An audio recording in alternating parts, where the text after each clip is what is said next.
Assalamualaikum warahmatullahi wabarakatuh. Waalaikumsalam. Sebelumnya perkenalkan saya Andi Prasetyo dari SMP Negeri 2 Slawi, CGP Angkatan 9 Kabupaten Tegal. Pertama izinkan saya Bu untuk berdiskusi ataupun wawancara dengan Ibu kaitannya dengan pemenuhan tugas demonstrasi kontekstual modul 3.1. Izinkan Ibu. Iya, Oke. Ibu namanya Ibu Lilis Herawati dari Kepala Sekolah dari SD Negeri Pesarean 1. Oh iya, SD Negeri 1 Pesarean Pagerbarang Kabupaten Tegal. Kaitannya dengan ini Bu, ngobrol santai aja Bu. Kaitannya dengan ini, Ibu kan di sekolah jadi kepala sekolah kira-kira udah berapa tahun Bu? Berarti 3 tahun ini Mas. Oh 3 tahun. Selama perjalanan 3 tahun ini pasti Ibu pernah mengidentifikasi nggak Bu kaitannya dengan dilema etika ataupun dengan rujukan moral atau permasalahan yang dikaitkan dengan permasalahan-permasalahan yang ada di sekolah ini? Iya. Ada Mas. Untuk misalnya apa yang kami dapat mengidentifikasinya, nanti setelah itu biasanya Mas, Bapak atau Ibu guru yang menghadap biasanya. Kalau ada misalnya mereka bermasalah, sebelumnya saya itu sih ya Mas ya, sama guru-guru, Bapak Ibu guru, monggo barangkali mau ada masalah atau yang lain ya bisalah sharing dengan saya seperti itu. Jadi ketika mereka bisa sharing dan sebagainya, nanti saya bisa mengetahui oh ini yang permasalahan ini, yang ini permasalahan ini seperti itu. Jadi ketika mereka curhatan lah masalah ya istilah jenis sekarang. Oh iya. Berarti boleh curhat apapun ya Bu, entah Iya. di sekolah ataupun di luar sekolah Bu. Iya boleh. Berikutnya Bu, untuk menjalankan pengambilan keputusan itu, terutama itu kan pasti ada kasusnya Bu, di mana Iya. ada dua kepentingan sama-sama benar atau sama-sama mengandung nilai kebajikan. Menurut pandangan Ibu itu bagaimana Bu? Dalam pengambilan keputusan di sekolah saya, waktu misalnya dalam kasus-kasus kepentingan sama-sama benar, biasanya itu nanti ada beberapa guru Mas ya, dalam misalnya ibu ini misalnya cerita ini atau punya kasus seperti itu, tapi untuk pengambilan keputusan kita komunikasi secara pribadi Mas dulu Mas. Jadi komunikasi dulu terus sebelum pengambilan keputusan saya ada minta waktu, kadang misalnya Bapak Ibu gurunya coba direnungkan dulu sebelum saya memberi keputusannya seperti itu. Kita berkomunikasi secara pribadi Mas sama itu. Kata kuncinya komunikasi Bu. Harus komunikasi. Oh iya. Pasti itu ada langkah-langkah ya Bu atau prosedur yang biasanya Ibu lakukan selama Iya. ini. Kalau untuk langkah-langkah yang kasus-kasus seperti itu, saya ada langkah-langkahnya Mas. Pertama, kami kan pertama biasanya mengetahui dulu informasi dari Bapak Ibu guru. Setelah saya mengetahui informasinya, Bapak Ibu curhatnya ke saya tanya lagi. Jadi maksudnya saya tidak langsung memberi keputusan begini enggak. Tapi kita tanya ke yang lain dulu, apakah benar begini gitu. Jadi ada langkahnya, kita komunikasi dengan gurunya tersebut. Saya sebelum mengambil keputusan juga ada tanya informasi dari dewan pimpinan. Jadi saya maksudnya nggak ujuk-ujuk, soalnya barangkali nanti salah langkah Mas. Kadang gubyuk cepet dikit salah kan seperti itu. Jadi ada langkah-langkahnya, kita komunikasi, kita sharing dulu masalahnya apa, kita kembali dengan informasi yang lain, baru kita penyelesaiannya juga secara personal dulu Mas, sebelum kita secara luas di itu yang lain. Berarti ada analisa dulu ya Bu? Ada, kalau bisa nggak bisa langsung iya, ya? kalau ujung-ujung nanti salah langkah, nanti jangan-jangan gurunya malah tersinggung, kan salah, jadi kita tahu dulu. Berdasarkan analisa ibu, berarti itu ibu pasti menemukan cara yang paling efektif ya Bu untuk menyelesaikan kasus tersebut. Iya, dari sekian banyaknya gurunya ya nggak banyak sih. Tapi ya pasti ada ya Mas ya, di tiap sekolah sebelum saya di sini, di sekolah yang lain juga sama seperti itu. Yang paling efektif itu komunikasi personal Mas. Jadi Komunikasi iya, personal. antar hati. Jadi orang antar hati ya Mas ya. Iya. Jadi barangkali ya saya minta maaf dulu misalnya sama gurunya. Ini barangkali seperti ini cocok Bu, dengan misalnya langkah seperti ini tuh salah Bu, seperti ini. Jadi kita komunikasi secara personal Mas. Sebelum apa Bu, orang-orang yang lain tahu itu kita akan jadi dianya juga tidak tersinggung. Iya. Kalau ujuk-ujuk sudah tersebarkan salah, jadi dengan guru yang bersangkutan saja dulu. Lalu tantangannya apa Bu? Tantangannya kadang keputusan yang saya berikan belum tentu guru atau siapapun itu menerima Mas ya. Oh, Kadang kan begini Mas, jarene saya benar, tapi kata Ibu Sirus, Hmm. tapi kalau saya kan mending begini Mbak, kalau seperti ini mau apa tidak, jenengan itu salah, permasalahannya seperti itu, kita luruskan seperti ini mau apa tidak. Tapi saya memberikan keputusan seperti itu ada alasan Mas. Nggak ujuk-ujuk, Bu jenengan begini-begini Pak, begini-begini tidak. Bu kalau seperti ini bagaimana? Benar, terus nanti kita cari solusinya. Jadi memberikan keputusan, tapi harus ada solusinya Solusi. menurut saya. Jadi gurunya juga tidak tersinggung, saya juga nanti kalau memberikan itu tidak was-was, aduh jangan-jangan tersinggung, salah, malah jengkel kalau kepala kan seperti itu. Kadang emang kalau ada permasalahan, Iya. jawaban yang kita harapkan Tidak sesuai yang pasti. kita inginkan Iya. ya Bu. Iya. Pengennya kan seperti itu, tapi kan tidak semuanya menerima dengan legowo ya Mas. Iya benar. Seperti itu, jadi ya kita beri alternatif sebelum itu. Kalau ada seperti itu biasanya ada jadwal waktu tertentu nggak untuk penyelesaian kasus tersebut? Atau Ibu bisa diselesaikan secara langsung di tempat itu? Oh, gitu. Lalu prosedurnya seperti apa? Kalau saya itu Mas, kalau hari Senin pertama kan saya briefing ya sekitar 50 menitan lah untuk memberikan pembinaan dalam artian secara luas keseluruhan. Tapi kalau misalnya ada waktu-waktu tertentu guru itu punya permasalahan atau yang seperti yang tadi di atas saya sampaikan, itu waktu-waktu tertentu. Kalau misalnya ada yang memang gurunya itu ada permasalahan seperti etika yang tadi, terus misalnya gurunya sendiri yang ngatur menghadap saya, itu berarti kalau ada kasus hanya rutinnya secara keseluruhan itu ada pembinaan setiap hari Senin. Jadi biar gurunya nggak kalau mau curhatan nggak risih risih apa. Jadi seperti itu, ada jadwal tertentu untuk keseluruhan pembinaan. Tapi kalau untuk permasalahan yang lebih mendalam lagi, tergantung situasinya, permasalahan penyelesaian. Dalam penyelesaian kasus tersebut, biasanya itu ada faktor ya Bu yang membantu Ibu dalam mengambil keputusan untuk kasus-kasus dilema etika. Kira-kira selama ini ada faktor yang mempermudah atau enggak Bu? Kalau saya, menurut saya faktor yang paling mudah itu komunikasi personal ya Mas. Kemudian yang kedua itu latar belakang kasusnya Mas. Iya, latar belakangnya kasusnya bagaimana? Kalau misalnya permasalahannya mudah tapi latar belakangnya, loh nanti setelah keputusan ini jadi kok nanti orangnya malah jadi dilema sendiri. Jadi ada komunikasi personal, terus faktor-faktor yang lain sebelum mengambil keputusan. Saya itu langsung tidak ujuk-ujuk mengambil keputusan, saya juga tanya-tanya ke yang lain, barangkali kalau seperti ini gimana gitu. Jadi seperti itu, walaupun tidak langsung mengarah pada personal guru ada yang kena masalah itu, tapi faktor yang lain itu menurut saya komunikasi personal, kemudian adanya pertimbangan ya. Kadang kan gurunya juga saya harus tahu latar belakangnya. Jadi seperti latar belakang dan itunya komunikasi harus seperti apa.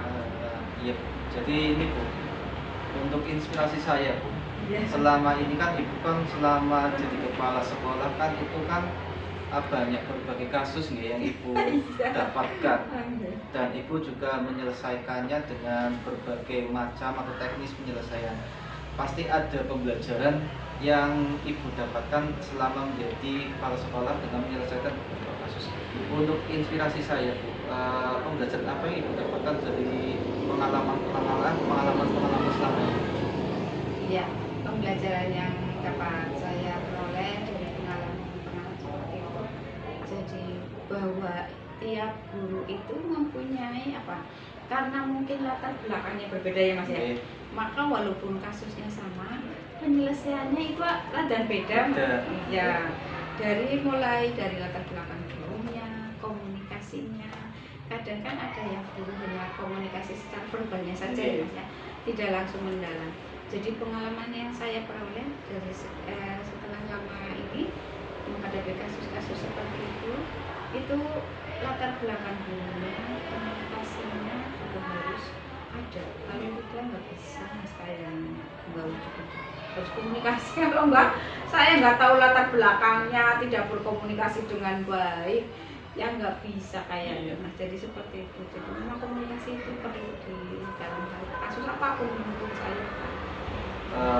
Terima kasih Bu Iya, telah sama-sama. memberi kesempatan pada saya untuk menimbain yang jelas dengan diskusi ini secara langsung ataupun tidak langsung menambah pengalaman saya bagaimana cara mengambil keputusan. Mudah-mudahan diskusi ini bermanfaat untuk kita semua Ibu, dan terima kasih telah menggabung waktunya. Izin saya pamit Ibu. Waalaikumsalam.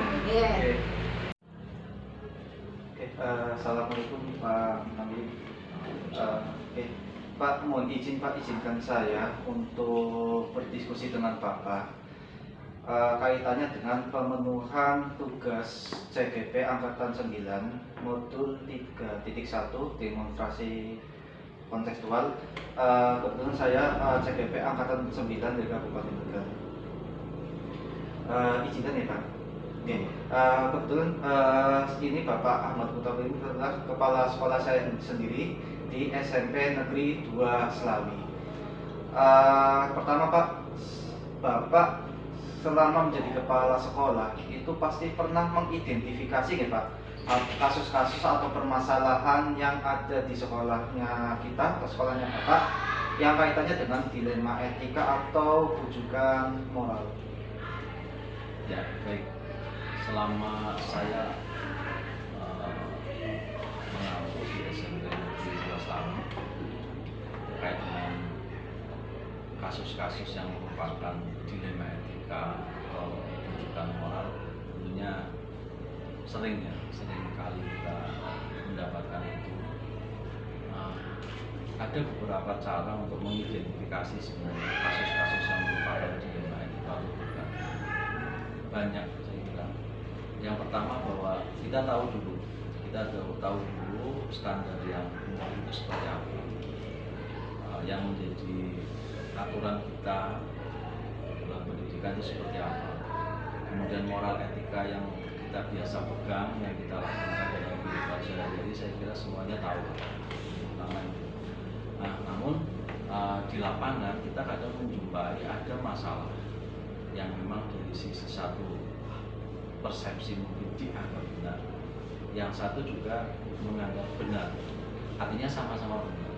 Maka dalam konteks inilah kita harus benar-benar mencari jawaban yang paling tepat, mencari solusi yang tepat.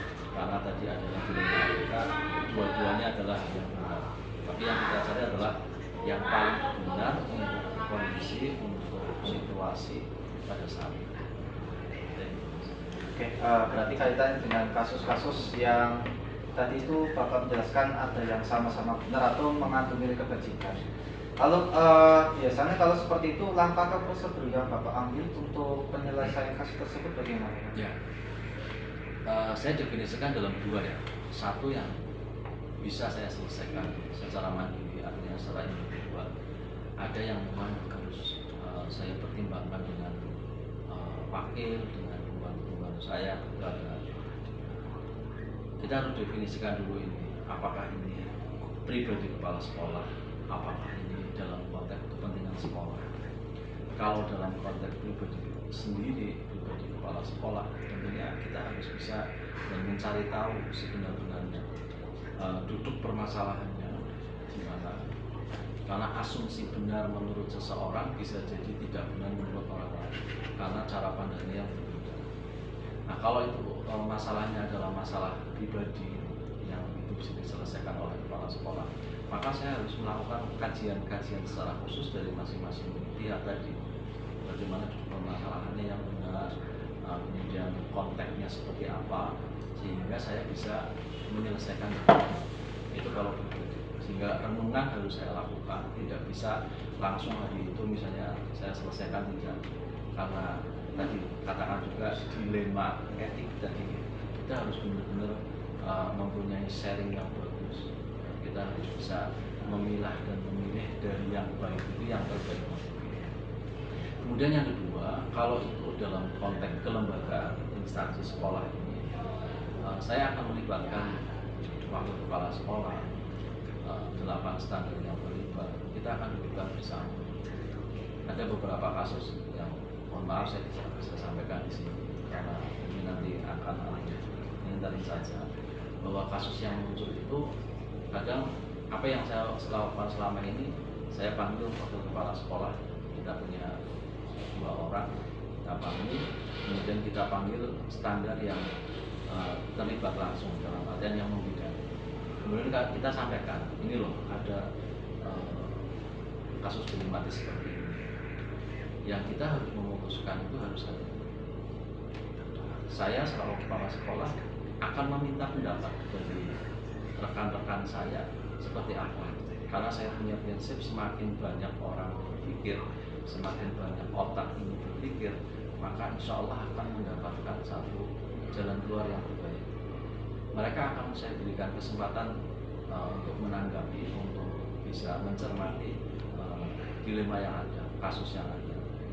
Nah dari sharing dari beberapa rekan yang kami kumpulkan pembantu kepala sekolah ini, nanti kita bisa menimbang, oh ternyata dua-duanya baik, tapi yang terbaik yang mana itu kami lakukan. Jadi dalam konteks untuk kepentingan sekolah, saya pasti akan melibatkan rekan-rekan, dalam halnya adalah wakil kepala sekolah, kemudian standar-standar yang berada di dalamnya, sehingga kita mendapatkan informasi utuh dari semua sisi dengan harapan keputusan yang diambil itu adalah keputusan yang terbaik.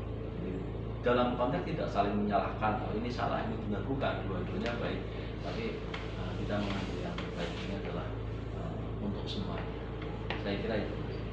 Berarti menurut Bapak melibatkan wakil ya atau pembantu kepala sekolah itu hal yang paling efektif ya Pak untuk menyelesaikan kasus atau permasalahan di sekolah. Lalu menurut Bapak tantangannya apa Pak? Tantangannya gini, kalau bicara tantangan tentang dilema etik ini, dua-duanya itu kan satu kebenaran.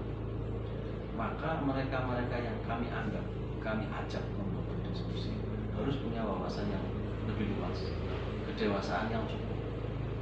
Cuma yang jadi masalah itu nanti tidak semua orang yang usianya cukup umur juga dewasa. Saya menyatir dari satu pernyataan begini, tua itu pasti, dewasa itu belum. Sehingga untuk kasus-kasus yang seperti ini yang tadi disampaikan dilema etik itu perlu orang-orang yang dewasa yang bisa membahas satu masalah dengan nalar yang kritis tapi dengan tetap hati yang dingin sehingga bisa diperoleh. Nah, yang jadi masalah itu kadang-kadang ketika kita memflurkan kepada orang banyak itu tidak semuanya punya watak dan kedewasaan yang cukup, sehingga kadang-kadang yang ditonjolkan itu adalah emosinya, kemarahannya, gitu ya. Sehingga kalaupun saya memanggil orang-orang atau pembantu saya di sini pun saya lihat siapa yang mau diajak bicara secara dewasa, bisa melihat masalah ini dengan jernih. Itu tantangannya juga. Oke, berarti Bapak itu punya jadwal khusus dalam menyelesaikan persoalan itu Pak, gimana? Lalu kalau misalkan Bapak punya jadwal atau Bapak biasanya kalau ada permasalahan langsung di tempat atau langsung diselesaikan saat itu juga, atau gimana? Gini, kalau jadwal khusus misalnya mingguan tidak, saya nggak punya jadwal. Kalau pembinaan ya, kalau pembinaan secara umum, tapi dalam konteks menyelesaikan masalah kami tentunya ketika ada masalah baru kemudian kami angkat. Nah, setelah masalah itu muncul, baru kemudian kami melakukan tahapan-tahapan penyelesaian. Yang penyelesaiannya, oke, saya harus ketemu dengan siapa dulu, saya harus melakukan apa dulu, apa yang harus kita bicarakan, sampai nanti pada polisi pengambilan keputusan. Itu tetap memang kita buat semacam time schedule ya. Jadi harapannya masalah itu tidak berlarut-larut, karena apalagi masalah-masalah dilema etik ini kalau sebenarnya berlarut-larut nggak ada kepastian, nanti harus diselesaikan walaupun tadi memang perlu ada tinjauan khusus, perlu ada orang-orang yang memang dewasa untuk menyelesaikan masalah. Oke, berarti itu prosedurnya nih Pak. Terus Bapak itu ada salah satu faktor yang mempermudah dalam menyelesaikan kasus atau seseorang membantu Bapak dalam menyelesaikan kasus tersebut Pak? Ya, kalau seseorang tidak. Tapi kalau saya melihatnya pendekatan yang paling kita bisa gunakan adalah komunikasi. Bagaimana kita membuka jalur komunikasi dalam konteks saya ini, berarti dengan teman-teman wakil kepala sekolah, dengan standar, dengan koordinator dan lain sebagainya, dengan bapak ibu. Komunikasi itu dibuka. Dengan komunikasi dibuka, kita bisa mengurai setiap masalah. Karena apa? Saya mengatakan komunikasi kayak itu penting. Ketika kita ada masalah, kemudian komunikasi itu macet lah istilahnya, maka akan sulit sekali untuk menyelesaikan masalah. Kata kuncinya menurut saya adalah komunikasi. Adanya masalah, adanya dilema etika berawal dari komunikasi. Sehingga kalau komunikasi itu kita jalankan, insya Allah yang kami lakukan itu adalah komunikasi, membuka komunikasi. Ketika di situ ada dilema, ada yang kemudian melibatkan orang per orang pun, kami akan ajak bicara, baik empat mata atau dengan tim khusus. Kita coba seperti apa juga masalah. Oke, Pak, terakhir Pak, selama Bapak memimpin menjadi kepala sekolah, pasti Bapak ada pembelajaran atau pengalaman yang Bapak petik dalam menyelesaikan kasus dilema etika. Kira-kira ada seperti itu? Ya, dari kurang lebih 1 tahun saya melaksanakan amal. Satu hal yang saya petik, jadilah dewasa. Artinya kita mau mendengar, jadilah pendengar. Artinya apa? Setiap masalah pasti ada solusi. Solusi itu kadang keluar dari masalah itu sendiri. Artinya apa? Ketika kita menyelesaikan masalah, kemudian kita berproses, di situ ada celah-celah untuk ambil solusi. Nah, tinggal bagaimana kepala sekolah itu mau mengambil pilihan solusi yang mana, tentunya dengan segala konsekuensi. Nah, kalau bicara hikmah, yakinlah bahwa setiap masalah itu ada penyelesaian, ada solusi. Dan salah satu cara solusi tadi saya katakan komunikasi, buka ruang komunikasi. Karena ibaratnya, dan gunung es lah, ibaratnya seperti itu. Gunung es itu untuk memecahkan gunung es itu ya komunikasi. Adanya kebuntuan ya karena kebuntuan komunikasi tadi. Maka kalau pembelajaran yang saya dapat dari apa yang saya lakukan tadi, komunikasi yang saya maksud, saya dengan kepala sekolah, saya dengan bapak ibu, bahkan saya dengan siswa, saya dengan komite, saya dengan orang tua wali, itu harus kita dengan komunikasi itu, insya Allah masalah-masalah sekecil apapun bisa diatasi. Kadang masalah itu timbul karena ada komunikasi yang kurang baik, timbul ada pertanyaan-pertanyaan di belakang yang kemudian jadi masalah. Tapi insya Allah dengan komunikasi yang baik semua bisa teratasi. Pak, terima kasih Pak sudah memberikan atau meluangkan waktu untuk berdiskusi dengan saya. Mudah-mudahan ilmu atau penyampaian Bapak yang sampaikan pada diskusi hari ini bermanfaat untuk diri saya, untuk sekolah kita juga Pak, dan semoga kita bisa semakin dewasa dalam mengambil sikap apalagi dengan tantangan-tantangan yang ada di dunia pendidikan sekarang ini. Mohon izin Pak, dan saya ucapkan terima kasih Pak. Assalamualaikum Ya. warahmatullahi wabarakatuh. Waalaikumsalam. Terima kasih. Pintunya terbuka ya? Pintunya terbuka. Iya, Suaranya bagus banget. Nanti Iya. suara dari luar. Oh iya. Kan dulu ditutup.